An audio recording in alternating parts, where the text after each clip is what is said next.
মহাকারণিক তথাগত সম্যক সম্বুদ্ধ বিরাগময় বুদ্ধির ধর্ম আর বিশুদ্ধ সর্বগুণে গুণান্বিত অনুত্তর পুণ্যক্ষেত্র বুদ্ধির শ্রাবক সঙ্গ এই ত্রিবিধ শ্রেষ্ঠ রত্নকে সর্বপ্রথমে স্মরণ করছি।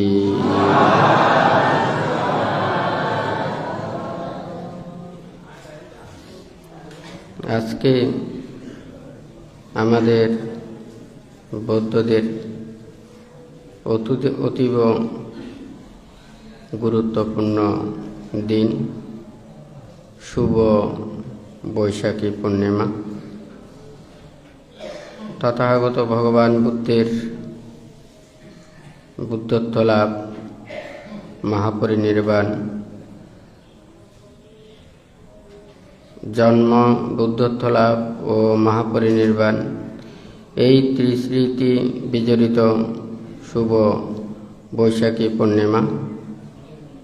এই পূর্ণিমার দিনে উপস্থিত অত্র দূতাঙ্গ কুটিরের সংশ্লিষ্ট বিহার কুটির সংগঠন পরিষদ, গ্রাম ও চট্টগ্রাম, পার্বত্য চট্টগ্রাম, ঢাকা ও দেশের বিভিন্ন অঞ্চল হতে আগত সদ্ধর্মপ্রাণ নির্বাণকামী শ্রদ্ধাবান উপাসক উপাসিকা বৃন্দা, আপনাদের উদ্দেশ্যে কিছু ধর্ম উপদেশ প্রদান করার প্রারম্ভে অত্র এই শুভ বৈশাখী পূর্ণিমা দিনে আপনাদের প্রত্যেকের প্রতি মৈত্রীময় আশীর্বাদ জানাচ্ছি।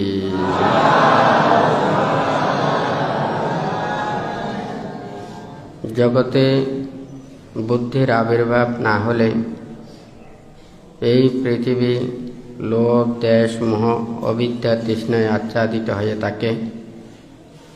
এগুলো থেকে পরিত্রাণ পেয়ে নির্বাণ সত্যকে উপলব্ধি করে প্রত্যেকেই মুক্তির দ্বার প্রান্তে আসার জন্য বুদ্ধের এই বিরাগ এবং ত্যাগময় ধর্ম প্রত্যেকের ধারণ করতে হবে।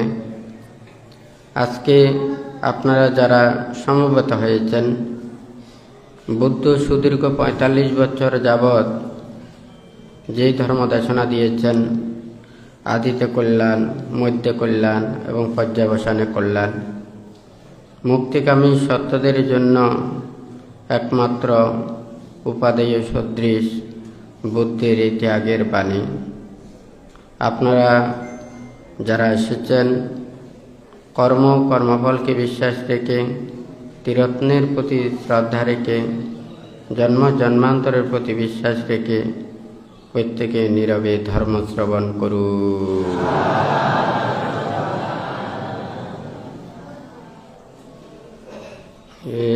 একায়নো বিকবে মগো শতাং বিশুদ্ধিয়াং শোক পরিদেবানাং সমতিক্রমাং দুঃখ দোমনাশাং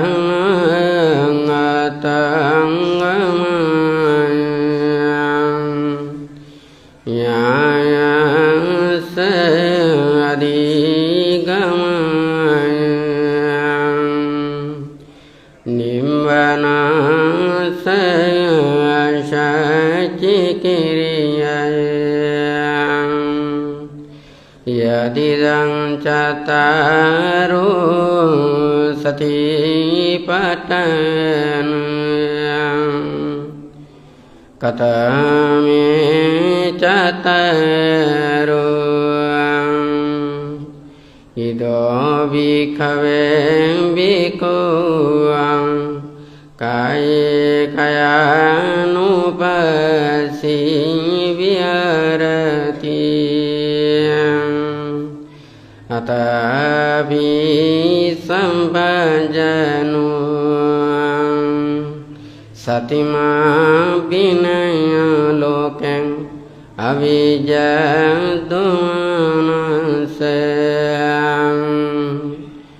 वेदनाशु वेदनानुपस्सी विहरति अथापि संभजनु सतिमां विनयलोकं अविजद्वनसे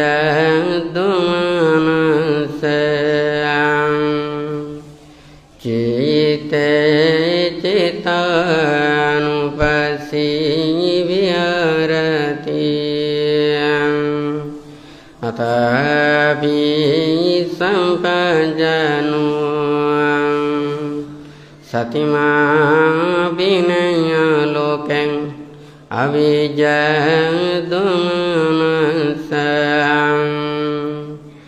धम्मेषु धम्मानुपस्सी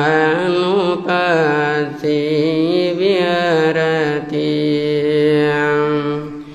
अथापि संपजनु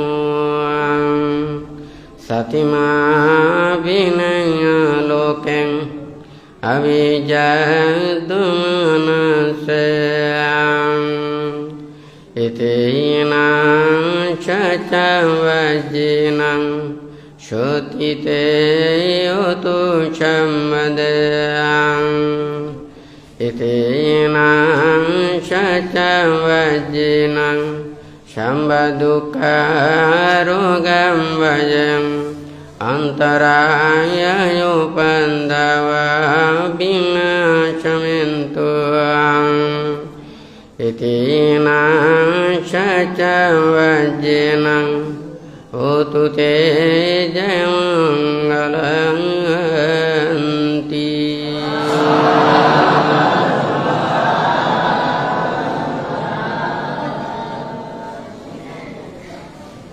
বুদ্ধ আমাদেরকে প্রত্যেকের মুক্তির জন্য এই মহাসাতিপাট্টান সূত্র দেশনা করেছেন। বুদ্ধ এখানেই বলেছেন একমাত্র বিশুদ্ধি প্রাপ্তির জন্য, বিশুদ্ধি লাভের জন্য সত্যগণের একমাত্র পথ শোক পরিদেবন এগুলোকে অতিক্রম করার জন্য, কায়িক দুঃখ মানসিক অশান্তিকে পরিত্যাগ করার জন্য, নির্বাণ সত্যকে উপলব্ধি করার জন্য এটাই একমাত্র পথ। দেখুন বান্তে সেই জন্য এখানে লিখেছেন আধ্যাত্মিক বিষয়, উপলব্ধির বিষয়, শ্রদ্ধা ভক্তি বিশ্বাসের বিষয়। মনের পবিত্রতা সাধন করতে পারলে, চিত্তকে জয় করতে পারলে, নিজেকে জয় করতে পারলে একমাত্র এটা লাভ করা যায়। আজকে দেখুন এই পুরো পৃথিবীও যদি স্বর্গের মতো সুন্দর হয়, আমাদের এই দেহের মধ্যে রোগ যন্ত্রণা সুখ যন্ত্রণা যদি আমরা অনুভব করি, মনের অস্থিরতা যদি থাকে, মনের অশান্তি যদি থাকে, আমাদের এই স্বর্গ সুখেও আমাদেরকে তৃপ্তি লাভ করাতে পারে না, শান্তি লাভ করাতে পারে না। আমাদের এই সুখের জন্য, শান্তির জন্য এই পৃথিবীতে কত কিছু এখানে সৃষ্টি করতেছে, অক্লান্ত মানুষ পরিশ্রম করতেছে। আমরা মানুষ পারি মানুষদেরকে শান্তি দিতে, মানুষদেরকে সুখে রাখতে, মানুষের মধ্যে আমরা থাকতে। আমাদের মানুষের মন যখন হিংস্র হয়, এই পৃথিবীতে এমন কোনো প্রাণী নেই যাদেরকে আমরা হিংস্র বলি, তাদের চাইতেও বেশি হিংস্র হয় আমাদের মানুষের মনে যখন পাপচেতনা জাগ্রত হয়। অন্য কোনো প্রাণী আমরা মানুষদেরকে হত্যা করার জন্য, মানুষকে দুঃখ দেওয়ার জন্য, কষ্ট দেওয়ার জন্য, আঘাত দেওয়ার জন্য এই পৃথিবীতে আর অন্য কোনো প্রাণী নেই। কিন্তু আমাদের মনের মধ্যে লোভ, দেশ, মোহ, হিংসা, বিদ্বেষ জাগ্রত হলে আমরা মানুষকে তার চাইতেও বেশি দুঃখ প্রদান করে থাকি। আজকে বুদ্ধে যে এটা অহিংসার বাণী, শান্তির বাণী, মৈত্রীর বাণী প্রদান করেছেন, এখানে বেশি কিছু বলে নাই। আমাদের এই দেহের মধ্যে কি আছে, আমরা কি অনুভব করতেছি, এখানে একটা দেহর এখানে ভিতরে আমরা সুখ, দুঃখ, উপেক্ষা, বেদনা অনুভব করতেছি এবং মনের যে মানসিকতা প্রতিক্ষণ পরিবর্তনশীল, এটা আমরা প্রতিক্ষণে হয়তো আমরা ভাবতে পারি। আর এই মনের যে অস্থিরতা, বেদনার যে একটা পরিবর্তন, মনের ভিতরের যে কার্যক্রম, এটা হচ্ছে যে ধর্ম। এই ধর্মটাকে এখানে বুদ্ধ ধারণ করার জন্য উপদেশটা দিয়েছেন। এখানে যেইগুলোকে কথাটা লিখেছেন, আথাপি সম্পজানো সাতিমা বিনয়া লোকে আবিজ্ঞা দোমানাসা। আপনাদেরকে শুধু এই বিষয়টাই বলি। এখানে প্রথমে বলেছেন আথাপি। এখানে যতক্ষণ না পর্যন্ত একজন মানুষ যখন অগ্নিকুণ্ডের মধ্যে যদি বিদ্যমান থাকে, তখন তার প্রাণের ভয় উৎপন্ন হয়। কি করে ওখান থেকে সে নিষ্ক্রান্ত পেতে চায়।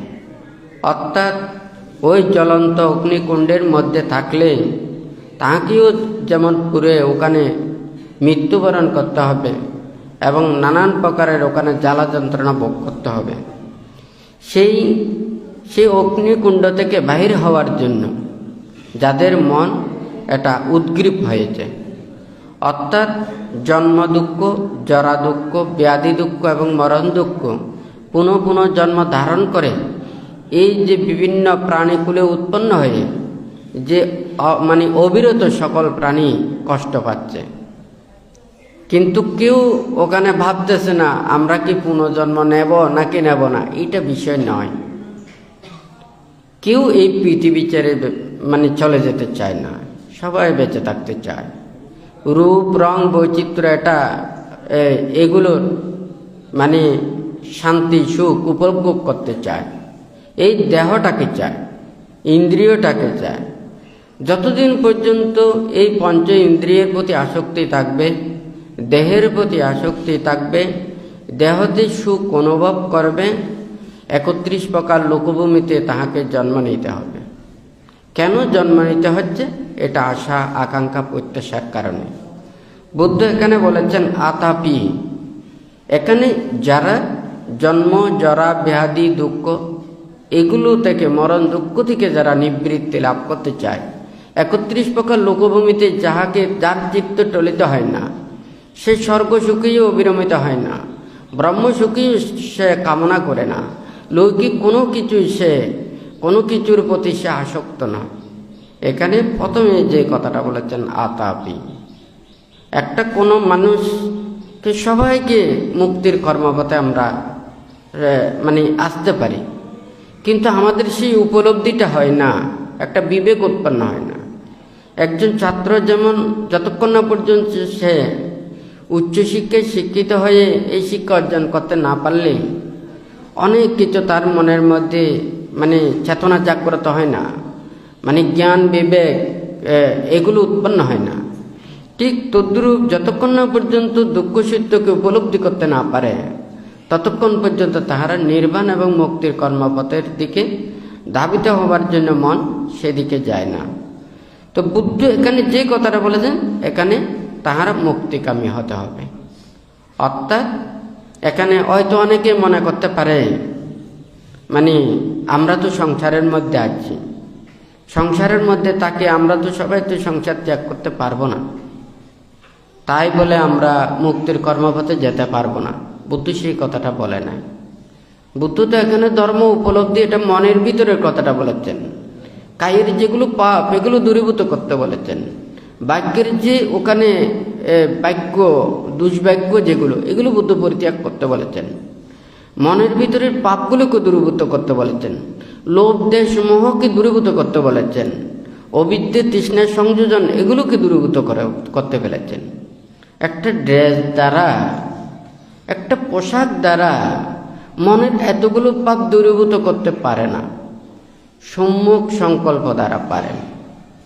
সম্যক সংকল্পবদ্ধ হলে আমার মন থেকে এগুলো সংযোজন দূরীভূত করি, পাপগুলো দূরীভূত করি, অন্যায়গুলো দূরীভূত করি, তাহলে এই সম্যক সংকল্প দ্বারা তাহলে তার সম্ভব। এখানে ড্রেস দিয়ে কোনো কিছু হয় না, এটা সংকল্প দিয়ে হয়। তবে এখানে বুদ্ধজি কথাটা বলেছেন, এই আতাপে বলার অর্থটা হচ্ছে যারা 31 প্রকার লোকভূমিতে এখানে জন্ম, জরা, ব্যাধি, মরণ, রোগ, শোক, ভয়, উপদ্রবকে দুঃখপূর্ণ মনে করে এই লোকভূমি থেকে সে নিষ্ক্রান্ত পেতে চায়। হ্যাঁ, এই উনি হচ্ছে যে আতাপি। আতাপি সম্পজানো। এখন উনি কি ভাববেন? উনি সম্প্রজ্ঞানের দ্বারা কি ভাববেন, কি চিন্তা করবেন? উনি যথার্থ চিন্তা করবেন। উনি লৌকিক চিন্তা করবেন না, লোকোত্তর চিন্তা করবেন। উনি নির্বাণ এবং মুক্তির চিন্তা করবেন, আর বাহ্যিক কোনো কিছু চিন্তা করবেন না। তো এখানে যিনি সম্প্রজ্ঞান, এটা কিন্তু অন্য কোনো জ্ঞান নয়, এটা প্রজ্ঞার দ্বারা জ্ঞান। অর্থাৎ আমরা অনেক কিছু দেখি, কিন্তু সবাই একই রূপে আমরা চিন্তা করি না। মানুষ সবাই দেখে, কিন্তু সবাই একই চিন্তা করে না। বান্তে অনেকবার দেশনায় বলেছেন, একটা ফুলকে মানুষ দেখে, কিন্তু সবাই একই চিন্তা করে না। আমরা সবাই সব কিছু দেখতেছি, কিন্তু সবার মন মানসিকতা চিন্তা চেতনা এক নয়। এটা আমাদের বিবেকের ওখান থেকে, যেটা জন্ম জন্মান্তরের পুণ্য পারমী এবং নিজের সে প্রচেষ্টা জ্ঞান এখান থেকে উৎপন্ন হয়। দেখুন এখানে প্রত্যেক যেগুলো আমরা গাছ ওগুলো দেখতে পাচ্ছি, সব গাছে কিন্তু বৃষ্টির পানি খাচ্ছে। হ্যাঁ, সবাই কিন্তু একই বাতাস খাচ্ছে, কিন্তু সবার ফুল ফল একই ধরনের নয়। ওখানে সবার রস একই নয়। কারো ওখানে তিক্ত, কারো মিষ্টি, কারো টক, কারো যা হয় নাকি না। ঠিক তোদের মানুষে দেখতে সবাই এক। জন্ম জন্মান্তরে পুণ্য পারমী প্রচেষ্টা জ্ঞান এই হেতু দ্বারা তাহাদের চিন্তা চেতনা ভিন্ন হয়। তো সেই কারণে বুদ্ধির এই যে লোকোত্তর জ্ঞানগুলোকে উপলব্ধি করতে পারে না। এখন যদি যারা লৌকিকভাবে চিন্তা করেন, তাহাদেরকে এখানে এই চর্মচক্ষু দিয়ে বুদ্ধ জ্ঞানের এগুলো দেখানো সম্ভব নয়। আপনি তাদেরকে স্বর্গ দেখাতে পারবেন না, ওখানে ব্রহ্মলোক দেখাতে পারবেন না, ওদেরকে নির্বাণ দেখাতে পারবেন না। কারণ নির্বাণ তো দেখার জিনিস না, এটা উপলব্ধির বিষয়। সেই জন্য ভান্তে ওখানে লিখেছেন আধ্যাত্মিক বিষয়, উপলব্ধির বিষয়, শ্রদ্ধা ভক্তি বিশ্বাসের বিষয়। তাই এই যে নির্বাণ, এটা হচ্ছে যে উপলব্ধি। অর্থাৎ কায়ের দ্বারা যার কোনো ওখানে পাপ কাজ করবে না, বাক্যের দ্বারা সে যার কোনো মিথ্যা বিদ্যা কটু বেদ এই বাক্যগুলো সে পাপ বাক্যগুলো ভাষণ করবে না। সে মনের দ্বারা কোনো পাপ খারাপ চিন্তা করবে না, কারো ক্ষতি সাধন করবে না। মনকে সবসময় পবিত্রতা রাখবে, ভালো চিন্তা করবে। একজন মানুষের যখন কায়ের দ্বারা সে কোনো অন্যায় অপরাধ পাপ কাজ না করলে তার ডর ভয় নানান ধরনের সংকোচতা লজ্জা এগুলো উৎপন্ন হয় না। যখন মানুষ পাপ কাজ করে, অন্যায় করে কিংবা অপরাধ করে, তখন এই ভয় উৎপন্ন হয়, লজ্জা উৎপন্ন হয়, সংকোচতা উৎপন্ন হয়। তাহলে ওখান থেকে যখন মনের ভিতরে যাহা কিছু পাপ এগুলো যখন থাকে, তখন তারা দুঃখ অনুভব করে। যখন কায় বাক্য মন শুদ্ধিত হয়, তখন কোনো দুঃখ থাকে না। বুদ্ধ তাই বলেছেন, ওখানে যার কায় শুদ্ধ, বাক্য শুদ্ধ এবং মনের পবিত্রতা অর্জন করে, যারা বিশুদ্ধতা প্রাপ্ত করতে পেরেছেন, একমাত্র তারাই এই নির্বাণ সত্যকে উপলব্ধি করতে পারেন। বানতে আরও অনেকবার বলেছেন।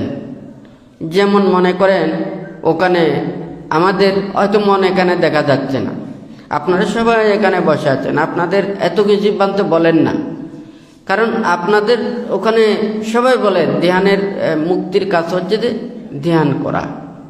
ধ্যানটা কি? নাকি বসেই শুধু চোখ বন্ধ করে বসে থাকা? আমি মনে মনে যদি আরেকজনের হিংসা উৎপন্ন করি, আরেকজনের অনিষ্ট কামনা করি, আরেকজনের ক্ষতির কামনা করি, আরেকজনের দুঃখ কামনা করি, হ্যাঁ, এটা তো আমার ধ্যান হবে না। বুদ্ধ তো বলেছেন কান্তি পারমাং তাপো তিতিক্ষা নিভানাং পারমাং বাদান্তি বুদ্ধা, এই কথাগুলো বলেছেন। ক্ষমা, মৈত্রী, ধৈর্য, সহ্য, এই ত্যাগ, অহিংসা, এগুলো হচ্ছে যে কি? ধ্যান, সমাধি। আপনি ওখানে কিসের মতো হতে পারবেন? কিসের মতো হতে হবে? আপনাকে পানির মতো হতে হবে, আপনাকে মাটির মতো হতে হবে। মাটি পানি কেমন? সে পানির প্রতি কত অত্যাচার, মাটির প্রতি কত অত্যাচার। সে মাটি পানি কোনোদিন বলে না আমাকে এত ময়লা করে কেন, আমাকে এত আঘাত করে কেন। ঠিক তদ্রূপ এই পৃথিবীতে এই অরাজকতা কোনোদিন এটা যাবে না। আপনি কাকে ওখানে কাকে আশ্রয় দেবেন? হ্যাঁ, আপনাকে যদি এই কীট পতঙ্গকে আপনি আশ্রয় দিতে চান, তাহলে আপনাকে ব্যাঙ মারতে হবে। হ্যাঁ, ব্যাঙের আশ্রয় দিতে চাইলে আপনাকে সাপ মারতে হবে। সাপের আশ্রয় দিতে চাইলে আপনাকে ওখানে চিল মারতে হবে।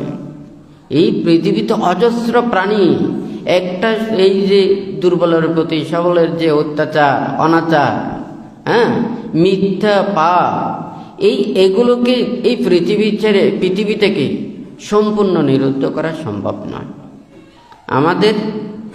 আমরা মনের দ্বারা পারি, আমরা নিজেদের অন্তর থেকে পারি। আমরা মনের অন্তর থেকে যখন লোভ, দেশ, মোহ এগুলোকে পরিত্যাগ করতে পারবো, স্বার্থটাকে পরিত্যাগ করতে পারবো, তখন আমরা পারবো। যখন আমাদের লোভ, দেশ, মোহ থাকবে, আমরা স্বার্থের কথা চিন্তা করব, তখন আমাদের এগুলো সব মনের মধ্যে আস্তে আস্তে উৎপন্ন হবে। এই পৃথিবীতে কেউ থাকবে না, তাহলে পৃথিবী নিয়ে এত যুদ্ধ কেন? একটু আমরা যদি সবাই বলি আমরা তো মানুষের কাছে বেঁচে থাকতে চাই, তাহলে কিভাবে বেঁচে থাকতে হবে? আমরা মানুষদেরকে সুখ দিয়ে, শান্তি দিয়ে, মানুষদেরকে আশ্রয় দিয়ে, মানুষেরকে সেই উপকার মৈত্রী দিয়েই আমাদেরকে বেঁচে থাকতে হবে। আমরা তো যতদিন পর্যন্ত বেঁচে আছি, আমি যদি হিংস্র প্রাণীর মতো হতে পারি, তাহলে যে কোনো আমি দুর্বল প্রাণীকে ওখানে আঘাত করতে পারবো। হ্যাঁ, অন্য কোনো প্রাণী তারা চিন্তা করে না। আমরা মৃত্যুর পরে আমাদেরকে তারা স্মরণ করবে, আমাদের নিয়ম নীতিকে ওরা ধারণ করবে, এই কর্মপথ অনুশীলন করবে। অন্য কোনো প্রাণীর মধ্যে এটা দেখা যায় না, কিন্তু আমরা মানুষের মধ্যে আছে। আমরা চাই মানুষের কাছে বেঁচে থাকতে। তাহলে প্রকৃতপক্ষে যদি মানুষের কাছে বেঁচে থাকতে চায়, তাহলে যদি অপরকে আমাদেরকে আদর, স্নেহ, মায়া, মমতা, সুখ, শান্তি এগুলো দিতে হবে। আমি যদি একজনকে দুঃখ দিয়ে যদি আরেকজনের যদি সুখ কামনা করি, এটা তো কখনো হতে পারে না। আপনি এই পুরো পৃথিবীর লাভের জন্য যদি আপনি এত আরেকজনকে যতই এখানে দুঃখ, জ্বালা, যন্ত্রণা দেন না কেন, মৃত্যুর সময় সব প্রবল বন্যায় যেমন সব কিছুকে ভাসিয়ে নিয়ে যায়, এই পৃথিবীর সব কিছু এখানে নিজেকে ভাসিয়ে নিয়ে যাবার মতো সবগুলো পরিত্যাগ করে যেতে হবে, হয় নাকি না? কিন্তু যারা অজ্ঞানী মানুষ, ওনারা চিন্তা করে, ওনারা আসলে কোনো পাপ করে তা নয়। লোভ, দেশ, মোহ, হিংসা, অবিদ্যা, হ্যাঁ, তৃষ্ণার কারণেই এতগুলো সৃষ্টি হচ্ছে। যেমন সবাই রোগে কষ্ট পায়, এটা দোষ কার? সবাই বলবে যে জীবাণু, হ্যাঁ, ভাইরাস। ওই জীবাণু, ভাইরাস এগুলো থাকলে এই রোগটা সৃষ্টি হয়। হ্যাঁ, ওই জীবাণু, ভাইরাসকে দূরীভূত করতে পারলে যেমন ওই রোগ থেকে নিবৃত্তি পাওয়া যায়, হ্যাঁ, নিরাময় হওয়া যায়, ঠিক তদ্রূপ মনের ভিতরে লোভ, দেশ, মোহ, হিংসা, বিদ্বেষ এই চেতনাগুলোকে যদি দূরীভূত করতে পারে, তাহলে আর এই পৃথিবীতে কোনো ধরনের এখানে অরাজকতা থাকে না। এই পৃথিবীও একসময় স্বর্গের মতো ছিল, যখন মানুষেরা এত হিংসা, বিদ্বেষ ছিল না, এত বেশি লোভ, দেশ, মোহ ছিল না, তখন এটা স্বর্গের মতো ছিল। যখন মানুষের এই লোভ, দেশ, মোহ, হিংসা, বিদ্বেষ এগুলো বৃদ্ধি পাচ্ছে, তখনই এটা আস্তে আস্তে এখানে মানুষের সেই পুণ্যের অভাবের কারণে এই দুরবস্থাগুলো সৃষ্টি হচ্ছে। আসলে দেখুন, একটা যদি আমরা বন জঙ্গলের মধ্যেও যদি ওখানে বসে থাকতে দেখি, অন্যান্য পশু পাখি যেগুলো আছে সব প্রাণী চাই একটা প্রাণীর পাশে আসতে। যখন নীরবে ওখানে বসে থাকি দেখা যায় পাখি সত্ত্বে সত্ত্বে ওখানে একেবারে পাশে চলে আসে। কিন্তু আমরা যদি ভয় দেখাই দেখা যায় ওই মানে পশু পাখিগুলো আর পাশে আসতে চায় না, সে ভয়ে ওখান থেকে পালিয়ে যায়। আমরা মানুষ তো মানুষকে যতটুকু ভয় করি অন্য কোনো প্রাণীকে ভয় করি না। হ্যাঁ, মানুষকে যতটুকু অবিশ্বাস করে আর অন্য কোনো প্রাণীকে এত অবিশ্বাস করে না। কিন্তু আমরা তো মানুষের কাছে এত প্রিয় মনে করি, কিন্তু মানুষদেরকে এত বেশি এই যে দুঃখ দেয়, কষ্ট দেয়, আঘাত দেয়। হ্যাঁ, তাহলে আমরা তো মানুষের মধ্যে প্রিয় হতে পারতাম। অন্য প্রাণী ওখানে হাজার হাজার প্রাণী একসাথে বিচরণ করে, কিন্তু আমরা মানুষ পারি না। হ্যাঁ, স্বার্থের কারণে। দেখুন ওখানে যখন এই মানে বানতে মাঝে মধ্যে দেশনায় বলেন ওই টিয়া পাখির জাত, হ্যাঁ, আকাশে উড়ে না, এতগুলো টিয়া পাখির জাত একসাথে উড়ে যে ওখানে ঝগড়া বিবাদ থাকে না।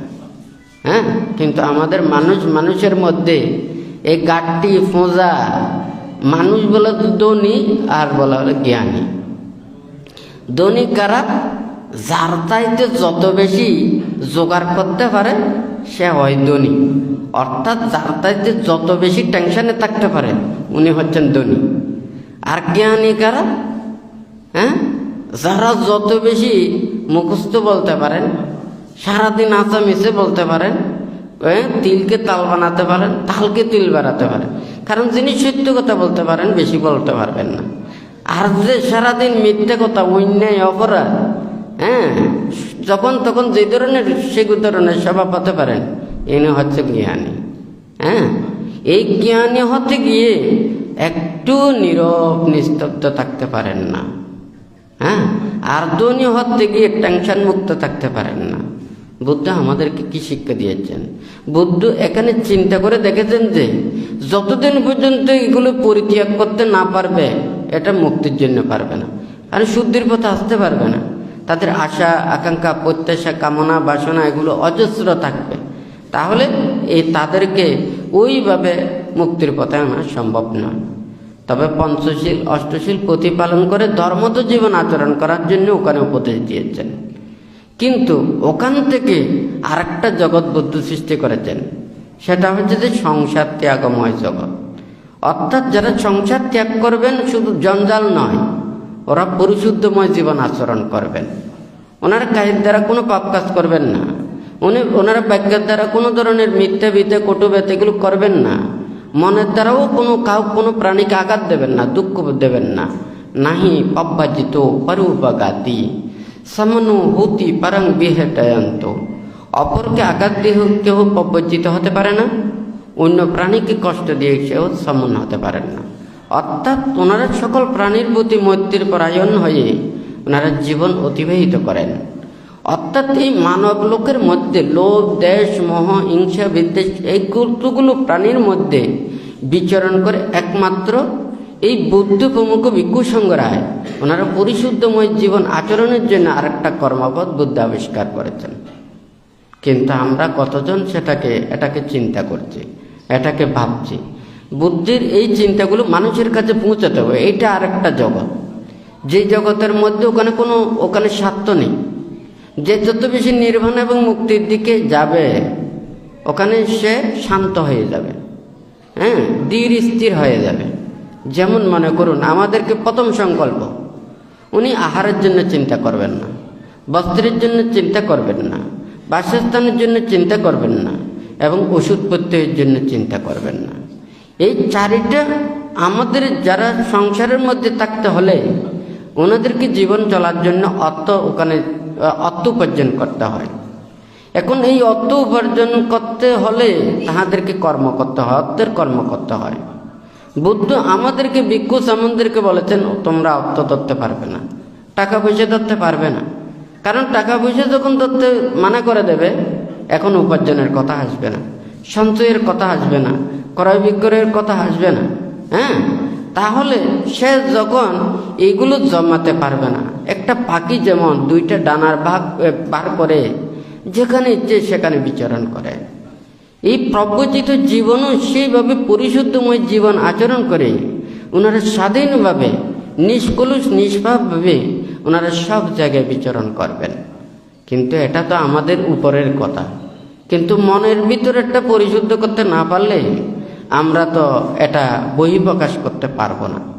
তো যাই হোক, বুদ্ধির এই কর্মপথ বানতে চায়, এখানে নির্বাণ মুক্তি এটা সবাই চায়, সব প্রাণী চায়, কিন্তু আমাদের সেটা বুঝার মতো জ্ঞান উৎপন্ন হতে হবে। যেমন বুদ্ধ বলেছেন হেতু মানে যারা অহেতুক পুদ্গল ওনারা পারবেন না, যাহাদের ইন্দ্রিয় বিকল ওনারা পারবেন না, যারা দ্বিহেতুক পুদ্গল ওনারা চেষ্টা করলে দ্বিহেতুক পুদ্গল হওয়ার জন্য ওনারা প্রচেষ্টা চালাতে পারবেন। আর যারা দ্বিহেতুক পুদ্গল ওনারা চাইলে কল্যাণ মিত্রদের সান্নিধ্যে থাকলে ওনারা যথাযথ ধর্ম আচরণ করলে ওনারা প্রজ্ঞা লাভের দিকে আসতে পারেন। একটা গাছে দেখুন, ওখানে একটা গাছের মধ্যে ওখানে কচি পাতাও দেখা যায়, হ্যাঁ, বয়স্ক পাতাও দেখা যায়, কলিও দেখা যায়, ফুলও দেখা যায়, কাঁচা ফলও দেখা যায়, কিন্তু একটা ফল যখন পাকে সেই ফল থেকেই একমাত্র সুমিষ্ট রস পাওয়া যায়, আর অন্য কোনোটাতে পাওয়া যায় না। এই অজস্র মানুষের মধ্যেও তাহাদের পুণ্যপারমী যতদিন কোন পরিপূর্ণতা না হবে ততক্ষণ পর্যন্ত এটা বুঝতে পারেন না। তো বুদ্ধির এই কথাগুলো, লঘুত্তর কথাগুলো, আধ্যাত্মিক বিষয়গুলো আমাদের সাধারণ মানুষ যখন এই চর্মচক্ষু দিয়ে দেখতে চায়, নিজেদের সাধারণ জ্ঞান দিয়ে যখন এটা অনুভব করতে চায়, তখন এটা বুঝতে পারেন না। বুদ্ধ বলেছেন যে বুদ্ধ এই জ্ঞানগুলো কিভাবে আহরণ করেছেন, কিভাবে প্রদান করেছেন। বুদ্ধ বলেছেন যে আকাশের মধ্যে যেমন কোনো চিহ্ন নেই, ঠিক তদ্রূপ আমি যেই যাহা কিছু জয় করেছি এটা কোনোদিন পরাজিত হওয়ার বিষয় নয়। হ্যাঁ, কেউ আমাকে পরাজিত করতে পারবে না। আকাশের যেমন ওখানে কোনো ধরনের ওখানে চিহ্ন থাকে না, ঠিক তদ্রূপ বুদ্ধ যেটা চিন্তা করেন, ভাবেন, উপলব্ধি করেন সাধারণ মানুষের দ্বারা সম্ভব নয়। একজন মানুষ যখন সেটা নিজেকে আয়ত্ত করে, নিজেকে উপলব্ধি করে জানতে পারে, তখনই সেটা নির্বাণ ওখানে যথাযথভাবে উপলব্ধ হয়। তো নির্বাণ এটা কি? যেখানে কোনো লোভ নেই, দেশ নেই, মোহ নেই, সংযোজন নেই, তৃষ্ণা নেই, যেখানে কোনো প্রকার জন্ম, জরা, ব্যাধি, মৃত্যু এগুলো নেই। এখানে অনেকেই এটা মনে করে নির্বাণ ওখানে গেলে, আমি নির্বাণে গেলে ওখানে তো কোনো কিছু নেই, হ্যাঁ, তাহলে ওখানে যাব কেন? একজন মানুষ যেমন সুস্থ মানুষের সব সময় ভালো লাগে, অসুস্থ মানুষের সব সময় দুঃখ উৎপন্ন হয়, কষ্ট পায়, ঠিক তদ্রূপ প্রতিক্ষণ দেখুন তো। আপনাদেরকে যদি বলি আপনি 24 ঘন্টা ওখানে একটা গাছ তলে ওখানে নীরবে ওখানে ধ্যান করেন, আপনারা কি পারবেন? খানিক পরে এই দেহের নানান প্রকারের উপদ্রব শুরু হবে, মনের উপদ্রব শুরু হবে, তৃষ্ণার উপদ্রব শুরু হবে, আপনাকে একটু করে শান্তিতে সুখে ওখানে অবস্থান করতে দিচ্ছে না। তো বুদ্ধ বলছে যার এই কায়কে স্থির করে, বাক্যকে স্থির করে, মনটাকে পরিশুদ্ধ করে, যিনি এইভাবে সমস্ত কিছুকে জয় করতে পেরেছেন, তো উনি একমাত্র সেটাকে উপলব্ধি করতে পারেন। যখন অঙ্গুলিমাল ওখানে প্রাণের প্রতি নির্দয় নিষ্ঠুর হয়েছে, বুদ্ধ বলেছে যে তুমি অস্থির, আমি স্থির। হ্যাঁ, তো বুদ্ধ হাঁটতেছে, আমি দৌড়তেছি, অথচ বুদ্ধ বলছেন কি মানে আমি অস্থির, বুদ্ধ স্থির, অথচ বুদ্ধও হাঁটতেছেন। বুদ্ধ বলতেছে যে কি তুমি সকল প্রাণীর প্রতি তুমি যে অস্থির ভাবাপন্ন, তাহাদের প্রতি যে হিংসা উৎপন্ন করেছ, সেই জন্য তুমি স্থির নাও। আমি যেহেতু সকল প্রাণীর প্রতি মৈত্রী পরায়ণ, সেই জন্য আমি স্থির।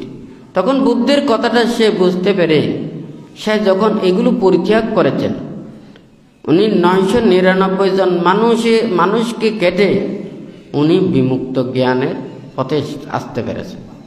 আপনারা তো এখানে কেউ নেই যে এখানে 5 জন 10 জন মানুষ শিখতে করেছেন। হ্যাঁ, বুদ্ধির সময় সাংঘাতিক সাংঘাতিক অপরাধ কর্ম করেই ওনারা মুক্তির পথে আসতে পেরেছেন। আজকাল এত ধর্ম উপদেশ, ধর্ম হতা, ধর্ম শিক্ষা এত মুখস্থ করেও, এত দেশনা দিয়েও, এত দেশনা বলেও, এত সৎ পথে চলেও ওনারা পারেন না। কেন পারেন না? এটার একটা কথা আছে, কিছুদিন আগে বানতে একটু কথা বলেছেন। বুদ্ধ যখন ধর্মদান করেছেন, ধর্ম উপদেশ দিয়েছেন, বুদ্ধ হাজার হাজার ওখানে ভিক্ষু সংঘ তথা এই অগণিত দায়ক দায়িকাদেরকে উপদেশ দিয়ে মুক্তির পথে এনেছেন। কারণ উনি তো সব সময় নির্বাণের কথা ভাবেন, ত্যাগের দিকে থাকেন, ত্যাগের দেশনা উপদেশ দিয়ে থাকেন। আর আমরা যখন দেশনা দিই, নির্বাণ কোথায় চলে যায় আর আমরা কোথায় আছি এটাগুলোর কোনো হিসাব নেই। মন স্থির নেই, কায় স্থির নেই, বাক্য স্থির নেই। ধর্ম কি শুধু মুখে বলা? এটা মনের ভিতরে পৌঁছতে হবে। একটা তরি তরকারি সুস্বাদু হয় যখন ওটা মশলা যত কিছু আছে উপকরণগুলো এর ভিতরে ঢুকতে হবে। এটা না ঢুকলে যেমন স্বাদ হয় না, মনের ভিতরে ধর্ম এটা উপলব্ধি করতে হলে মনটাকে পবিত্র করতে হবে। তাহলে যার যত বেশি মনটাকে পবিত্র করবে, পরিশুদ্ধ করবে, পরিষ্কার করবে, তত বেশি ধর্মকে সে দর্শন করতে পারবে। তা আমরা এটা চিন্তা করলেই তো খুব সহজ হয়ে যায়। যেদিকে যত বেশি নির্বাণের দিকে যাবে, এই পৃথিবী শান্ত হবে। দেখুন, পুরো পৃথিবীতে যদি মানুষেরা আজকে মানুষকে সুখ দেওয়ার জন্য, মানুষদেরকে আশ্রয় দেওয়ার জন্য, মানুষের সুখের জন্য কত কিছু ওখানে সৃষ্টি করতেছে। যদি এই মানুষেরা প্রাণী হত্যা না করত, চুরি না করত, ব্যভিচার না করত, মিথ্যা কথা না বলতো, মদ গাঁজা এগুলো যদি না খেত, এই 5টা নীতি যদি প্রতিটা মানুষ আচরণ করত, এই পৃথিবীতে এত ধরনের এত অনুশাসন লাগতো, এত প্রশাসন লাগতো। আমরা সহজটা নিতে চাই না, কারণ সহজে যেটা পাই এটার কোনো দাম থাকে না। মনে করেন এখানে যদি দামি জিনিসও যদি পরে থাকে, এগুলোকে আমরা মূল্যায়ন করি না, কারণ আমরা সহজে পাই। আর যদি মনে করেন অনেক দূর থেকে বিমান ভাড়া দিয়ে আপনি যদি মাটির দলাও যদি এনে থাকেন, বলবেন যে কি এটা আমেরিকার মাটি, ইউরোপের মাটি, ফ্রান্সের মাটি, এটাও আপনি ওই গ্লাসের একেবারে ওখানে মানে দর্শনীয় করে বানিয়ে আপনি রাখবেন। দেখুন, বুদ্ধ আমাদের কারো কাছ থেকে কোনো কিছু চায়নি। টাকা পয়সা, ধন দৌলত, রাজত্ব, প্রভাব, প্রতিপত্তি, ক্ষমতা, এটা বুদ্ধ কোনোদিন চায়নি। কেন চায়নি? বুদ্ধ বলেছে, আমি যদি একচ্ছত্র রাজাও যদি হই, আমি আইন দিয়ে যদি সবাইকে ধর্ম মতেও যদি চলাই, এখানে মুক্তি পাবে না। আমার ডরে ভয়ে ওগুলো আচরণ করবে যে। তার মন থেকে উৎপন্ন হতে হবে, মন থেকে সে পাপগুলোকে দূরীভূত করতে হবে, তাহলে সে মুক্তির পথে আসবে। বুদ্ধ কি মানে রাজত্ব চাইলে কি রাজা হতে পারতেন না? উনার এতগুলো রাজা ওনার ভক্ত ছিলেন, কোন রাজ্যের মধ্যে বুদ্ধ এই ধর্মকে দিয়ে ওখানে কোনো অনুশাসন করেন না। কারণ বুদ্ধ চিন্তা করেছেন যে রাজ্য চালানোটা এক জিনিস, এই নির্বাণ উপলব্ধিটা আর একটা জিনিস। অর্থাৎ রাজ্য চালনা করতে গিয়ে ভালো খারাপ সবাইকে ওকে দমন করতে হয়, ভালো খারাপ সবাইকে। ওখানে তাহাকে মানে সাধু ভাষায় চলবে না, কাউকে আঘাত দিতে হবে, কাউকে শাস্তি দিতে হবে, তাকে নানান ধরনের এগুলো প্রতিঘাত করতে হবে। কিন্তু ধর্ম ওখানে যেগুলো বুদ্ধ মৈত্রী দিয়ে যেটা বলেছেন, অহিংসা দিয়ে যেটা বলেছেন, এটা নিজের মনের পাপগুলোকে দূরীভূত করার জন্য বুদ্ধ উপদেশ দিয়েছেন। অর্থাৎ মন থেকে সে যদি শ্রদ্ধা ভক্তি বিশ্বাস রেখে মন থেকে যদি সেগুলোকে দূরীভূত করতে পারে, তাহলে সে অনায়াসে সব কিছু থেকে মুক্ত হতে পারবে। তো যাই হোক, এখানে আজকে যে এখানে সাতিপাট্টান সূত্রের কথাটা বলেছে, এখানে আধ্যাত্মিক বিষয়ের যেগুলো, অর্থাৎ কায় বললেও দেহের, বেদনা বললেও এখানে দেহের, চিত্তের কথা বললেও দেহের, আর এই ধর্মের কথা বললেও দেহের।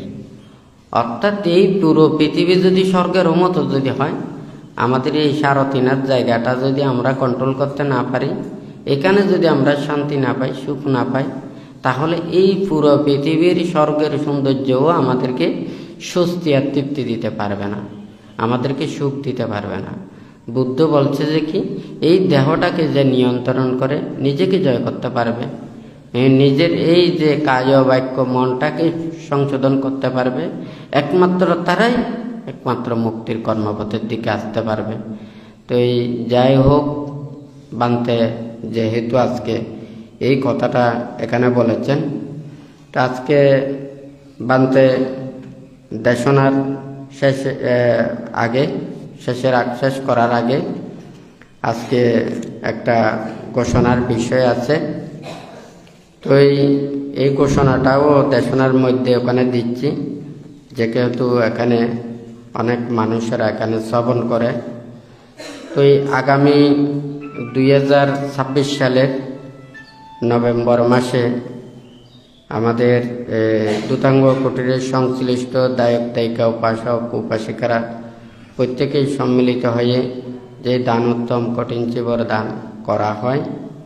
তো এই আগামী 5ই নভেম্বর রোজ বৃহস্পতিবার 500 জন বৌদ্ধ কুলপুত্রকে পব্বজ্জা প্রদান ও কঠিন চিবর তৈরি ও রং করা।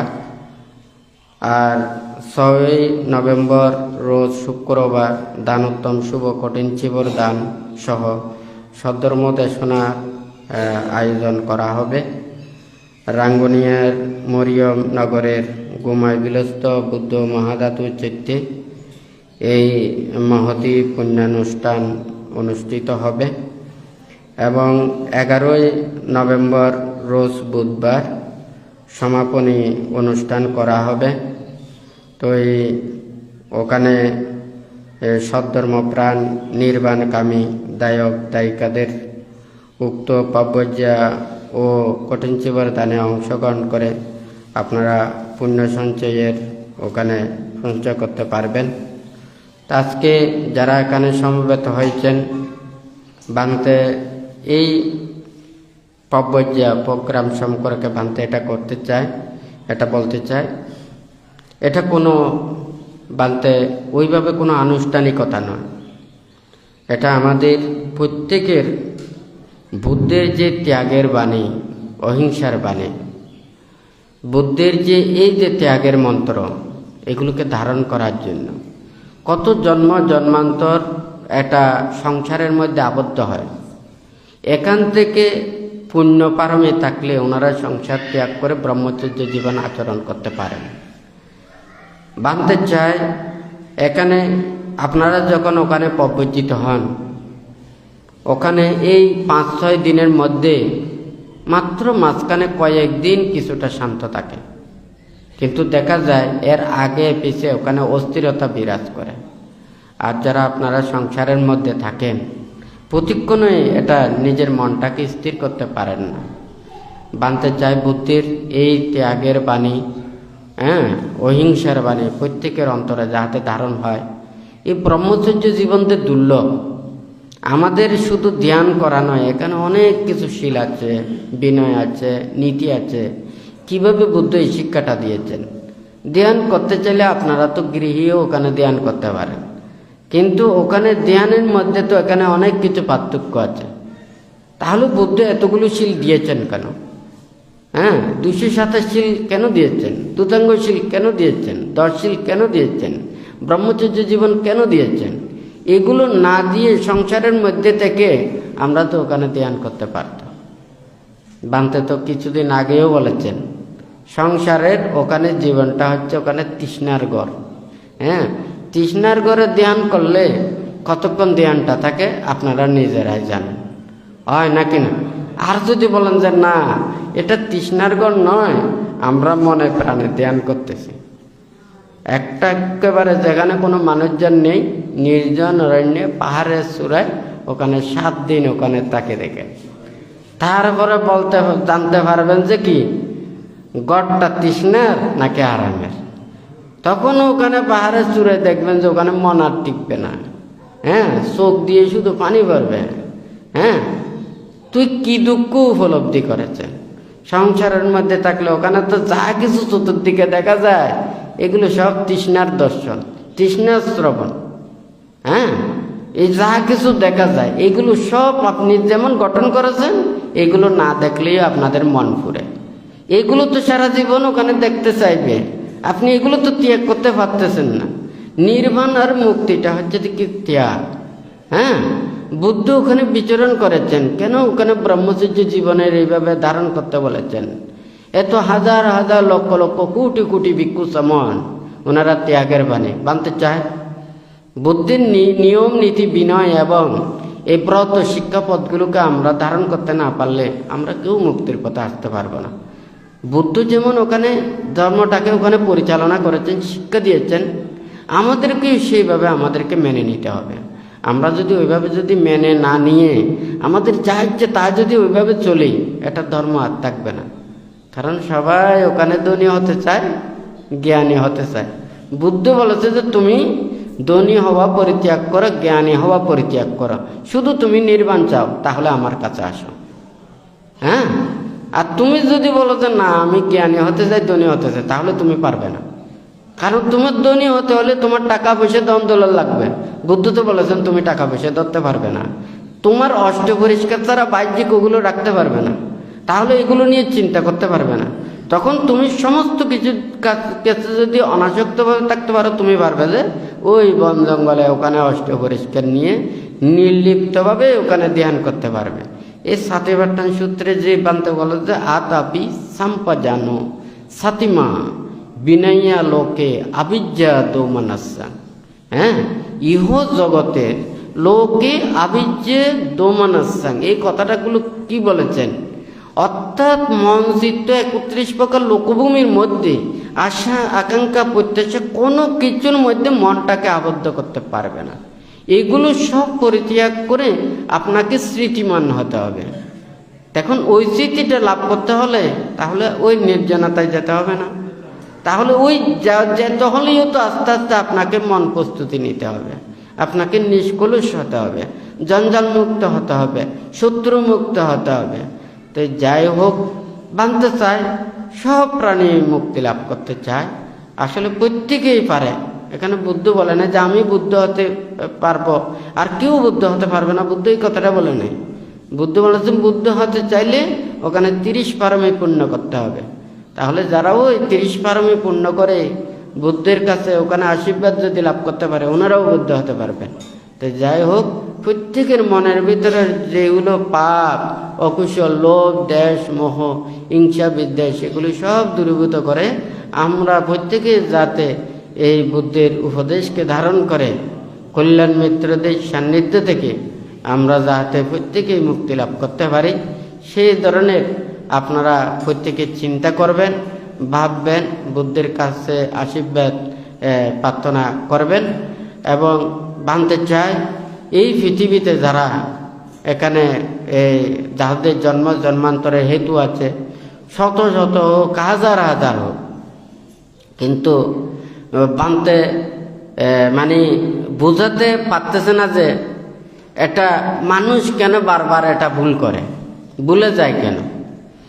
যখন অবিদ্যা তৃষ্ণায় যখন থাকে, ওনারা যখন সেগুলোকে উপলব্ধি করে না। আপনারা সবসময় চোখ দিয়ে দেখেন, হ্যাঁ, চোখ দিয়ে দেখলে হবে না, এটা মন দিয়ে দেখতে হবে। হ্যাঁ, মন দিয়ে দেখে যখন দেখতে পারবেন, এই দেহটাকে আপনারা স্থির করতে পারেন, তখন আপনার আর কোনো কিছু প্রয়োজন হবে না। কিন্তু দেহটাকে তো আপনি স্থির করতে পারেন না, আপনাদেরকে তো আমি বলি না। হ্যাঁ, অনেকেই অনেক কিছু বলেন, কখন আপনি হবেন? যেমন মনে করেন আপনাকে যদি 24 ঘন্টা খান, হয় নাকি না? 24 ঘন্টা হওয়া থেকে আপনাকে মানে 12টা পর্যন্ত আসতে হবে, 12টা থেকে একবেলা আসতে হবে, একবেলা থেকে কোনো চিন্তা নাই, এইভাবে তিয়াক আসতে হবে। হ্যাঁ, এখন মনে করেন ওখানে 7 তলা 8 তলা কততলা বিল্ডিং, হয় নাকি না? এখন এইগুলো থেকে এই ঘর বাড়ি ছেড়ে গাছতলায় আসতে হবে। আমার গাছতলাও প্রয়োজন নেই, এই চেতনাটা যখন আসবে তখন সহজ হয়ে যাবে। এখন অসুখ বিসুখ নানান কিছুর জন্য দেশ বিদেশ বিভিন্ন জায়গায় যেতে হয়, এখন এখান থেকে হসপিটালে আসতে হবে, হসপিটাল থেকে ঘরে আসতে হবে, ঘরে থেকে জঙ্গলে যেতে হবে। এখন এতগুলো ত্যাগ আপনারা কি পারবেন? আপনারা তো এটা পারবেন না। সেই জন্য মানতে কিন্তু ওই ত্যাগের কথাগুলো ওখানে বলেন না, যেহেতু আপনারা সহ্য করতে পারবেন না। আপনারা এতটুকু এগুলো তো পুণ্যভারমে লাগবে। হ্যাঁ, একটা ডাক্তাররা অনেক কিছু বলবেন, তাহলে ডাক্তারের এই কথাগুলো শুনলে এটাও ভালোর জন্য বলে, খারাপ বলেন না। কারণ আপনারা যখন নির্বাণ যদি চান, ত্যাগের দিকে আসতে হবে। আর যদি বলেন যে না আমি এইগুলো পারবো না, তাহলে নির্বাণও এটা তাহার উপলব্ধি করা সম্ভব নয়। এই দেহটাকে লালন পালন করবেন এই জন্ম না, তো এই জন্মে না আপনি ওখানে হসপিটাল ক্লিনিকে যেতে পারবেন। হ্যাঁ, পশু পাখিগুলো জন্ম নিলে তখন কি হসপিটাল ক্লিনিক পাবেন? কিন্তু এটাই সবাই অন্তরের মধ্যে রাখতে হবে, যতক্ষণ পর্যন্ত আমরা এই দেহটাকে জয় করতে পারবো না, মনের ভাবগুলোকে দূরীভূত করতে পারবো না, লোকোত্তর জ্ঞান অর্জন করতে পারবো না, আমাদেরকে পুনঃ পুনঃ দেহ ধারণ করতে হবে। যাই হোক, আপনারা প্রত্যেকে যাতে কল্যাণ মিত্রদের সান্নিধ্য থেকে করতে পারেন, সেই রূপে মনের মধ্যে শ্রদ্ধা, ভক্তি, বিশ্বাস থেকে বুদ্ধ ধর্ম সংঘের কাছে আশীর্বাদ প্রার্থনা করে 3বার সাধুবাদ প্রদান করবেন।